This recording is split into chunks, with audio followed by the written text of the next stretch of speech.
The art of living in through me. This is what I've spent the last part of my life really studying. Quantum alignment brings the latest cutting-edge information from the fields of metaphysics, quantum mechanics, ontology, which is the science of how the universe works, and circumstantial reality creation into a unifying model that offers rapid and practical results. If it didn't, I wouldn't teach it.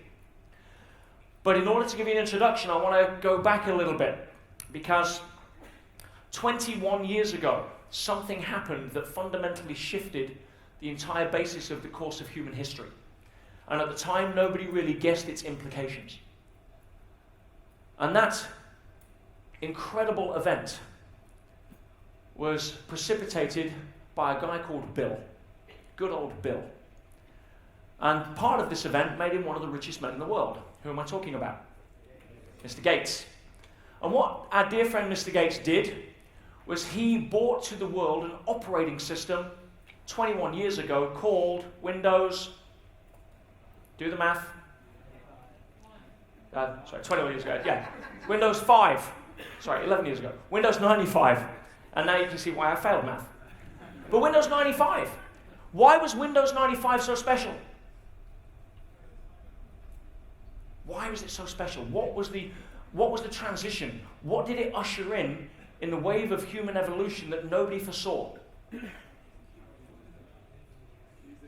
It brought in, for the first time, an operating system that was somewhat intuitive, that allowed somebody without a degree or a PhD in geekiness to not only store and retrieve, but more importantly, share data en masse. For the first time, the average person in the street could figure out, with a few button clicks, how to store and retrieve and share data. And as a result of that, information overload bestowed itself upon humanity. And so, there were many upsides and many downsides to that. See, before Windows 95 came along, anyone remember good old, it was 3.1 prior to that? Good luck with that for most people. Before that was DOS 6.0. Anyone remember DOS? Good old DOS days? Yeah, good luck with that. So Windows 95 allowed everyday people to get involved in the personal computer world. And before that, if you wanted to get some information, let's say from the latest research, you would have to write in or go to the library or wait for it to be published in a scientific journal or etc. So one of the upsides to this new revolution was the fringe sciences, because prior to that they were very insular. They didn't share much information. They may have had some basic rudimentary level of intranet, but there was no instantaneous en masse sharing collaboration of data. And that's why you see lawsuits come up by saying, well, I thought of this first. No, I thought of this first, when essentially they were tapping into the same unifying field, but they feel that they had ownership over it because they were insular. Now, the downside to that is that it also allowed a tremendous amount of crap to invade our lives, which now takes up most people's spare time. But the fringe sciences were the winners on this, because they were able to accelerate through cross-collaboration and understanding some things that allowed them to progress faster than any time since the founders of quantum physics, from Born to Max Planck to Einstein, really couldn't perceive. And so we now know things, especially even in the last 5 years, that prior to that couldn't either be proved, could only be hypothesized, or couldn't be collaborated on. And some of those things I want to share with you. And some of you say, well, how do people know that? Because they've spent a lot of time, effort, and money figuring it out and testing it. Oh. Time that you and I usually don't spend. So if we go back, I want to introduce you to two primary models of reality. I'm going to keep it simple. And some of this, again, remember, this is just a model. 10 years from now, this may be superseded, so don't get caught up in thinking this is the truth with a capital T, because the truth with a capital T is we don't know the damn truth. We don't figure it out, we won't have to, don't sign up for that class. So, if we go back to school, physics, good old physics, what we're taught is that there is the world as we know it, i.e. third-dimensional physical reality, is made up of what? At its smallest particle, we call it an atom. And how are we taught that atoms are made? Do you remember the kind of toothpick, ping pong ball kind of models of how atoms are structured? Well, guess what? Not only do we now know that that isn't true, it's not even close to being true, that reality as we know it is far different. But there are two worlds. There is a physical reality, which we see and perceive through the 5 physical senses, and there is a metaphysical reality, or beyond physical reality. Now, its most fundamental building blocks, we have the universe as we know is made up of 2 things. What are those 2 things? Anyone?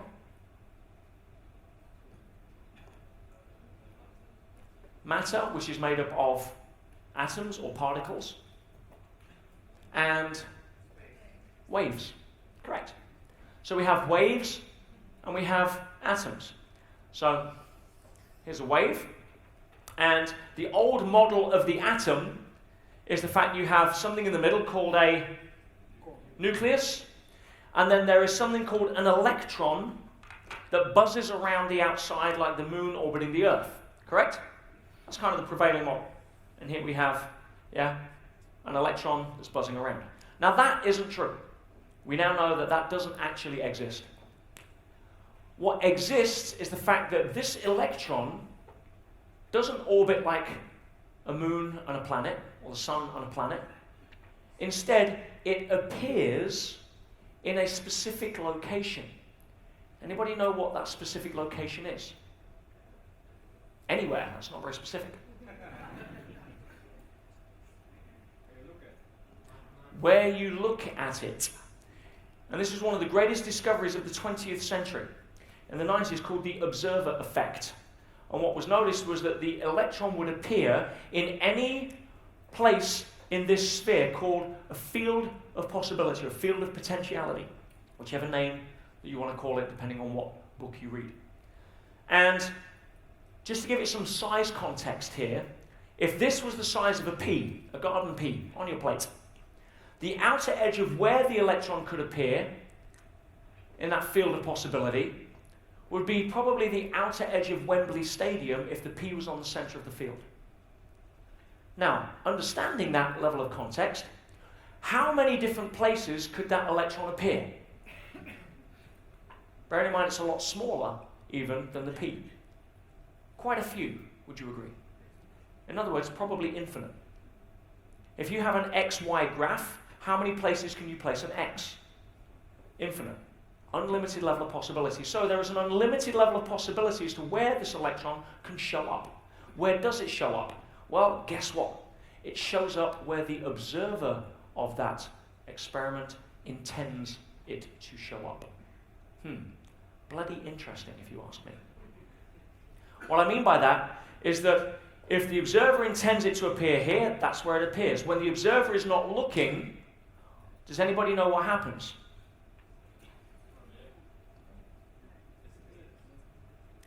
It reverts back into a wave. Famous double slit experiment. So when you're not looking at reality, when you are not observing it into reality, into existence, and the where your reality shows up is linked to your intention as to where it shows, then it reverts back into a metaphysical state. Everything in the physical world has its genesis, begins life in the metaphysical world. Understand? So everything starts as a wave. Now, when we go back to some of the things I said earlier, it tends to make sense. Everything in the physical world is subject to the law of impermanence. I don't care, say, if it's a body, a tree, a building, a planet, the sun. Nothing in the physical world lasts forever. There's a constant birth, death, annihilation, creation process that's going on at the subatomic level all the time. You ask quantum physicists, they'll tell you.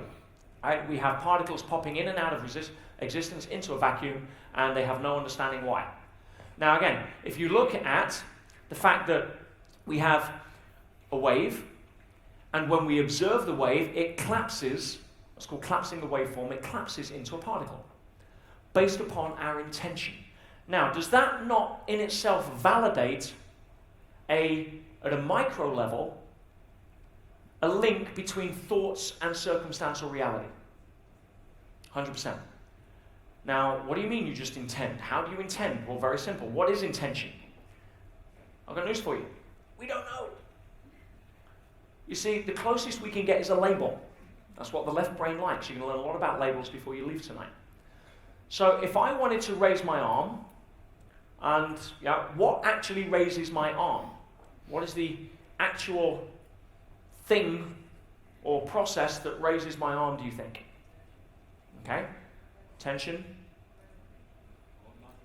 muscles, heart, soul, brain, see, neural impulses. So there's many different answers. See, most scientists would say that what raises the arm is an electrical impulse generated by the cerebral, which travels down through the automated nervous system, into, through the spine, down the arm, and boom, the muscles react to that input. Other people say, well, it's the thought of the arm that raises the arm. But if I'm thinking of raising my arm, does it raise? Thinking about it right now? No. Oh, so it must be the electric impulse. No, that's simply what happens after the fact. What links the thought to the action? Well, at that point, science is pretty silent, because it doesn't know. It's not traditional science. The closest we can come to that answer is a label we call intention. We intend. Intention is the link. Now, what is intention? It's kind of a concentrated level of will, pushed into some level of action. But it's a bridge between the thought and the movement. Would you agree? Now, when we intend anything, we have an impact on reality that can be measured under a microscope. Observer effect. That's at a micro level. At a macro level, we have what's called reality. And now you can hear some of the great philosophers. William James, father of modern psychology, said towards the end of his life, he was asked the question, what has been the greatest discovery in your lifetime? And without a second's hesitation, he answered, a person can change his life, the circumstances of his life, by changing the attitudes of his mind. In other words, you think certain thoughts, you will create certain circumstances linked to that. We now know that in physics. It's what mysticism has been talking about all along. It's what the New Age people have been talking about all along. Science now validates that for those people that are more left brain dominant. Right brain people knew that and didn't need the proof. So, if we know that the primary pattern of the universe is this, we can start to understand things at a different level. Here's where we get a little interesting. If we know that everything exists first as a wave and then as a particle, and a particle has a finite lifespan, but it's affected by the consciousness of the observer looking at that particle. Does a tree fall in the forest if nobody's there? No, it doesn't, as we actually find out. But that creates a duality of life, physical, metaphysical. We as human beings are the encapsulation of the physical and metaphysical in this experience we call life. Are we not? Do we have a physical body? Absolutely. But do we also experience stuff that is metaphysical? How about dreams? Dreams are metaphysical. Can we put them in a bag and sell them? No, not at all. Can we touch them, smell them, see them? No. But we experience them, do we not? Are they real? Absolutely. They're generated out of some level of consciousness beyond the physical. So, if we start to understand that there is a physical and there is a metaphysical, and the metaphysical is the area, if you like, that gives birth to the physical. Every particle begins as a wave, not the other way around. With me so far? We can start to understand a few basic points that I'm going to lead you down this path with shortly to give you some practical insight into how to use this to our advantage. And you'll see how the messages stack up throughout history. As a man thinks, so shall he become. A man's thoughts are what his life a man's life is what his thoughts make of it all day long. Every single spiritual teacher said the same thing. How you think determines what happens. But how you think alone doesn't have power, it doesn't have impetus if it's only the thinking center that's generating those thoughts. What has to happen? Alignment. As soon as you align, you send a broadcast signal into, call it the field, call it quantum soup, call it the field of possibilities, doesn't matter, there's many different labels. And you send a signal to that in order to generate some level of interaction. It will respond to your thoughts if they are powered by an emotional connection. And here's where you can hear certain philosophers throughout history. The thing I have feared most has come upon me. It was Descartes. Montaigne, great French philosopher. The thing I have feared most has come upon me. So if you start to understand that our outer world we are not separate from, we are kind of co-creating.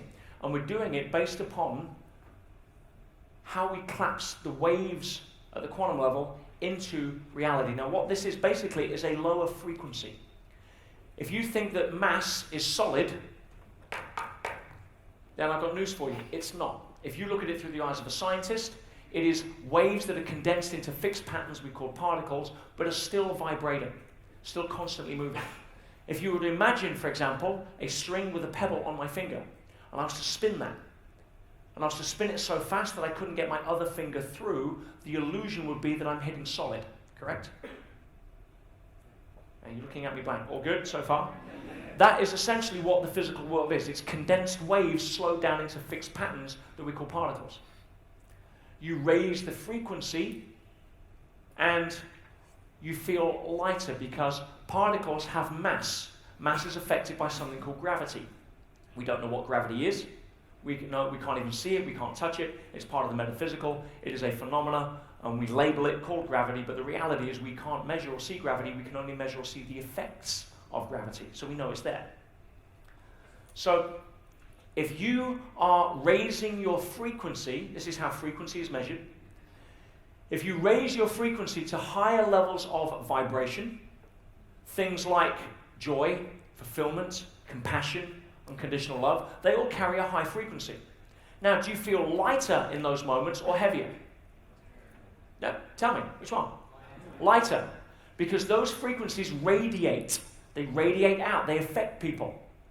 Now, if you have a low frequency, fear, anger, guilt, shame, humiliation, all of that stuff, has a low frequency. The lower the frequency, the higher the mass. Therefore, it has a gravitational effect, not a radiational effect, so you feel heavier, do you not? Again, you have to validate and guess how you feel. So, most of what we're understanding comes in to understand frequency. Now, when we start to know that this is the primary pattern of life, is the wave. It's everywhere. Sound wave, light wave, microwave, radio wave. The wave is the primary pattern. So when we know that, we can start looking at levels of consciousness slightly differently. What I want to do here is show you a model. There's a graph, and let's call this time, and then let's call this frequency on here. Now, if we know that the primary pattern of the universe is a wave, the lower the frequency, the longer the wave. Now, waves are measured in peaks and troughs and cycles per second. That's how we measure frequency, in cycles per second. So it takes quite a long time on a low frequency to get from one cycle to another. With me so far? If you raise that frequency, the waves get pushed closer together. So it takes less time for a cycle to appear. All good so far? Now, low frequency. Give me, which out of the 4 levels of consciousness do you think would be the lowest frequency? To me? Victim mode. How great does it feel to be in to me? Low energy, low frequency, victim? Absolutely. Therefore, very gravitational. Therefore, low frequency. Therefore, nothing much happens over time. Everything's slow. You start moving into by me. By me, just using numbers here because it's logarithmic. By me can operate at 10 times the frequency of to me, which is why 1 hour in by me gets more shit done than sitting there complaining for 10 hours in to me. Who would agree with that? Exactly. Does by me have a different frequency? You see now, anger, for example, has a much higher frequency than fear. So anger can be useful if it's channeled. If it becomes destructive, it's not. But it's still a higher level of frequency. If I'm working with people who are in apathy, that are like, despondent, let's say through grief. Grief is a great way to induce despondency. Oh, I've lost the person I care most about in my life, and therefore, fuck it, life has no meaning because I was leaning too heavy on the wall, and now I'm stuck. If I can get somebody into anger, then I'm working with them in intervention, then that's a great sign because there's more frequency, there's more energy in anger. Now, if I can channel that into them getting out and kicking grief in the pants, rather than punching me as the therapist, which has almost happened a couple of times, then I can do something with that energy. Make sense?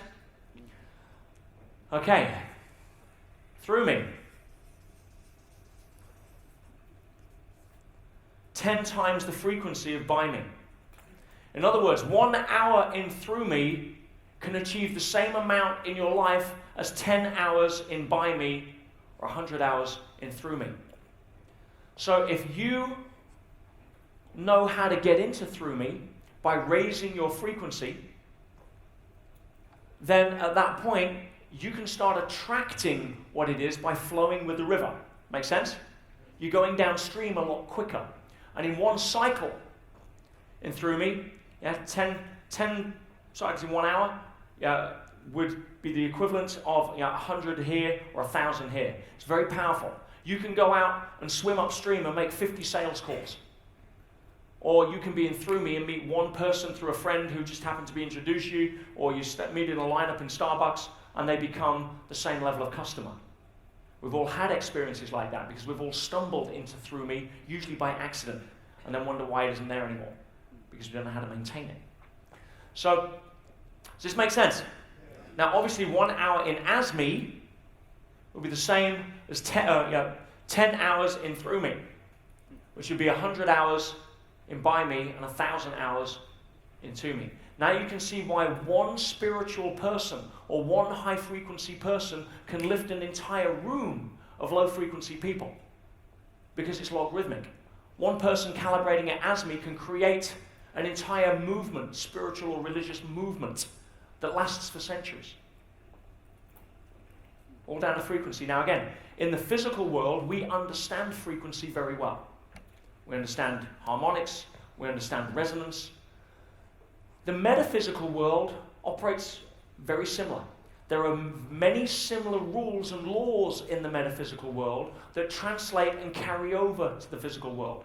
They're not all identical, because the physical world, the laws that we study most often are what's known as classical physics or Newtonian physics.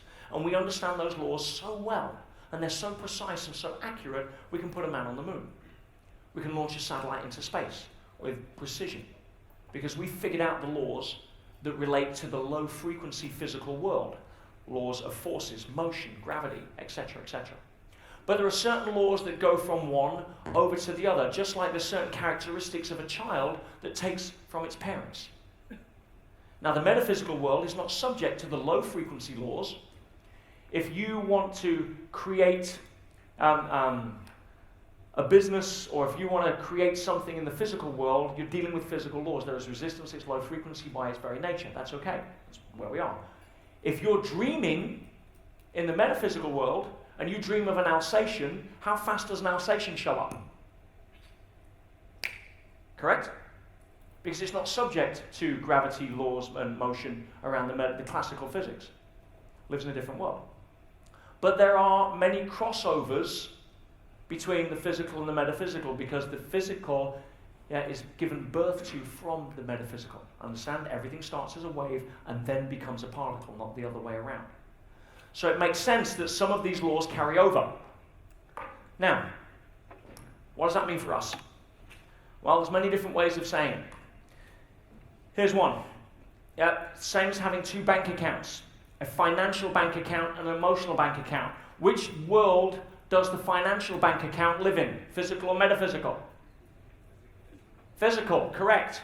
You walk into Barclays or Bank of America and it is a physical building. Now money itself is actually metaphysical, it's conceptual, but for most people their physical bank account is something that they attribute to the physical world, correct?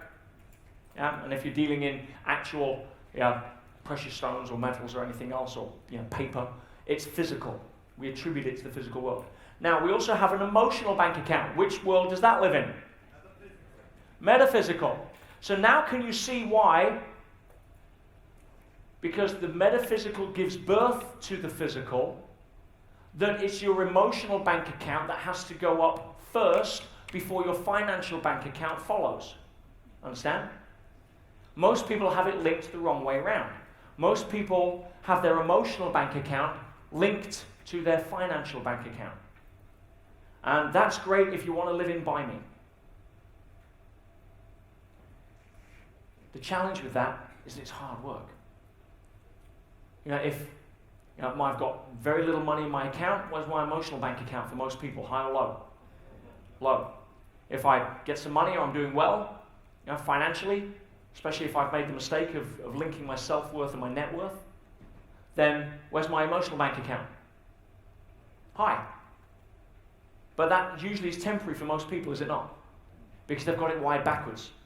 We understand that everything starts in the metaphysical, comes into the physical. Wave, then particle. So therefore, my financial bank account is given birth to by my emotional bank account. Can anybody start to understand why they repeat the same cycles in business, repeat the same cycles in their bank account, plus or minus 10% every single year? Because they don't shift their metaphysical bank account, their emotional bank accounts. It's making sense? Yes. How many people know exactly what I'm talking about here? Right? So, oh no, I want to go out and learn a new way to make money without shifting my frequency. Good luck with that. Temporary at best. Yes, I can swim upstream, but at some point I'm going to want to relax and take a breath. And what does the river do at that point? Takes you back. How many people have actually experienced that in real world? Yeah. So, if we understand that if the world is a mirror, two mirrors, we have, it's one of the best metaphors that I can use, the metaphysical world is the creator of the reflection. The physical world is what reflects back. Make sense? So most people, unfortunately, when they're sucked into the physical world and stay low frequency, what happens is they start to essentially respond to the reflection rather than create the reflection. The circumstances of my life is what drives me to make my next move on the board. Problem with that is that you're only then creating more of the same. Hence most people's life is like Groundhog Day. Different person, but same relationship. Different business, but same financial status. So if you can start to realize that if we can shift our focus from, instead of chasing the reflection, which is what most people do, to creating the reflection, would that not be useful? The challenge is this: there is a delay from the creation of the image to the development of the reflection. In quantum physics, they call that the quantum to Newtonian transition point. And the reason for that is because it takes time to drop down through the frequencies to manifest in a lower frequency reality. So, as I said, if you're in a dream and you decide you've got, or in the metaphysical world, if you're, take an example of a little remote control boat on a pond, and you turn left on the remote control boat, if you're out on a lake somewhere, how fast does that little boat turn? Straight away. The little boat, boom, straight away, right? What about an oil tanker on the ocean? You turn left and spin the wheel, what happens? Nothing for a couple of kilometers. That's the physical versus metaphysical. So if we go back to the mirror analogy, if we're putting out into the mirror and we don't see immediate results, we get despondent. Do we not? Oh, I tried this positive thinking crap, it doesn't work. We forget there is a transition point. Very similar to how many people here are so old, like me. You remember what photographs were like when we had to do whatever it was called, film? Yeah, the kids are going, what the hell is that? You remember the old dark room? You used to have to develop photographs. You used to put them in like a red light dark room, and they used to soak them in a solution. Yeah, the kids are going, what the hell planet were you on? And what happened, the image gradually started to develop and come through, which is why we still use the term developing photographs. So, if you understand that that is the same way, when we put a signal out through heart and mind alignment, and we then broadcast that signal, it goes out, just like turning the wheel on the oil tanker. But at that point, if the boat doesn't do that, we think, screw it, doesn't work. It's like looking into the mirror and smiling, but the reflection coming back still like that. Anyone ever experienced that in life? You smile at the world, it kicks you in the teeth. It's all this positive crap. But instead, if you were to hold that for long enough, you would eventually start to see the corners of the mouth and the reflection starting to move. It's simply dropping through the frequencies and transitioning from the quantum into the Newtonian. But we never give it enough time because we're too busy being sucked into the reflection. Is this making sense?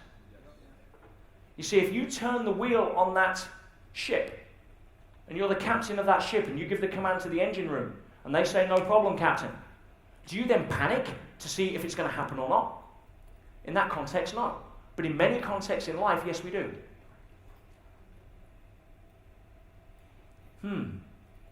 So therefore, we don't have a level of sustained input to test this because we're too busy being sucked back into the reflection. I want to give you a way to hold this so that you finally understand. Come back to the physical world. The physical world is subject to certain laws that we're very familiar with. We don't think twice in our level of knowing when it comes to accepting certain physical laws. We don't hope, we don't believe, we don't have faith, we just know. If we go to the gym is a great metaphor for this. Any gym people in the room? Okay, a few of you. The rest of you totally get this. If we go to the gym and we train our arms, do we instantly get fit and big? If we're a guy, or do we instantly get lean and fit if we're a girl? No. Does it take time? But if you follow the same time frame, which is usually anywhere between 4 to 6 to 8 weeks, would you expect to see some results? Providing that you keep going to the gym, correct? Providing you don't walk out of the gym and self-sabotage and go to Pizza Hut. Correct? See, in the physical world, we get that, we don't question it. But the physical world is born from the metaphysical. There is a lot of carryover, a lot of similarities, a lot of the similar laws. So if we go to the metaphysical gym, we start meditating, we start visualizing, we start putting out an energy of alignment with our heart and mind that's positive on what we want, rather than focus on what we don't want. And we go to a positive seminar, and we think everything's great. And 2 weeks later, we haven't won the lottery, and we think, fuck you. Doesn't work. That's like going to the gym, training for 2 weeks, and wondering why you haven't just won a competition. No, it takes sustained level of commitment. And what we found is that the time frames are virtually the same. Makes sense, does it not? We get it in the physical gym, we forget about it in the metaphysical gym. So if we go to our metaphysical gym, where we get ourselves in a positive frame of mind, we access gratitude, like you were looking at earlier, and going into reconnecting with our positive memories. How many people felt lighter doing that? What you did was you started to experience a higher frequency. Basic physics, my friends. You started accessing joy, fulfillment, gratitude, love. You can't feel low frequency if you're in high frequency. At that point, you started radiating out. We just felt a huge amount of radiational energy in the room on that card 3 exercise, did we not? That was tangible. Who actually felt it physically? Of course, we all did. So, if you can raise your frequency, and you start operating at a higher level, and you do it consistently, what has to show up in reality has to correspond with that, providing you're giving a clear signal. If you go to the gym, and you lift your weights, and you do your cardio, I guarantee, after 4, 6, 8 weeks, you're going to start seeing results, correct? Again, providing you don't sabotage with Ben and Jerry's. That's like saying, oh, coming out of your meditation or your visualization all happy and then going reading the media. Oh, let me go see what's on CNN. Same thing. May as well go and, say, eat a double cheeseburger after going to the gym. Self-sabotage. So keeping that metaphysical energy high consistently, after 6 to 8 weeks, you will start to notice results. You may not be Mr. or Mrs. Universe, but you will have enough evidence to start understanding there is a correlation between the physical and metaphysical that starts now that you can control, that you have access to, that it responds to you. You're not a victim of circumstance. You're not trying to fight the battle with life by trying to bend the branch into shape and then have it slap you back in the face. See, we get it at that level. But we don't have the reference for it. We do in the physical world. I mean, can you imagine, and this is how most people are, by the way, going to the gym in the physical world, having a really great workout, totally spent, endorphined up to the max, feeling great, exhausted but victorious, and then walking into the changing rooms and sitting there and think, oh crap, I wonder if my body's going to respond. I just put all that effort and energy, what if it doesn't? Do we ever have thoughts like that? No, because we get it in the physical world. But in the metaphysical world, what do? We go visualize, we go meditate, we go get into a high energy frequency place. And then because the photograph doesn't develop instantaneously, because it's coming through the transition point, we start doubting, do we not? Oh, I wonder if that meditation is actually going to work. Oh, I wonder if I focus on this, it's going to happen. Oh my God, and you cross your fingers. Can you start to see why most people don't get results when they're trying to manifest things? You self-sabotage at every level. And again, this is basic physics, basic science, and we can't argue now we understand how the physical and the metaphysical world are connected.